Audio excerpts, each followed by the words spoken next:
పెద్దలారా ఆత్మీయులారా ఈరోజు రాష్ట్రం అంతా కూడా ఈ మద్యం పైన టెండర్లు జరుగుతున్నాయి. మద్యం వ్యాపారం పైన తెలుగుదేశం పార్టీ మేనిఫెస్టోలో ప్రకటించింది, దశల వారీగా మద్య నిషేధాన్ని అమలు చేస్తాం. ఇప్పుడు ఎవరైనా మద్యానికి అలవాటు పడి ఉంటే డీ అడిక్షన్ సెంటర్లు పెడతామని. నేను అడుగుతున్న మద్యాన్ని ప్రధాన ఆదాయ వనరుగా చూడమని కూడా ప్రకటించింది. ఒకటి మనం గమనించాలి, 2004-2005లో 4,497 కోట్ల ఆదాయం ఉంటే ఈరోజు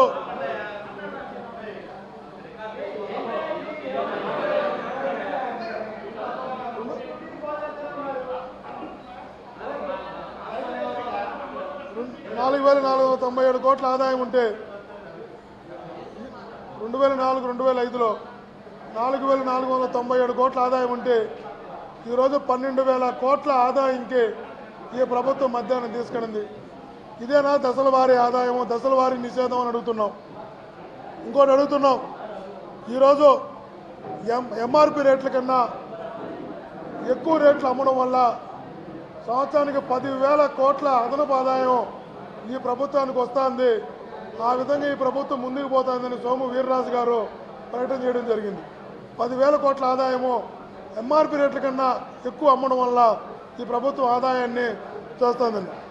ఈరోజు ఈ రాష్ట్రంలో 4,380 మద్యం షాపులుంటే ఆశ్చర్యకరమైన అంశం ఏంటంటే 40,000 బెల్ట్ షాపులు ఉన్నాయి. 40,000 బెల్ట్ షాపులతో ఈ ప్రభుత్వం ముందుకు పోతుంది. ఇంకో విషయాన్ని కూడా తీసుకురాలా.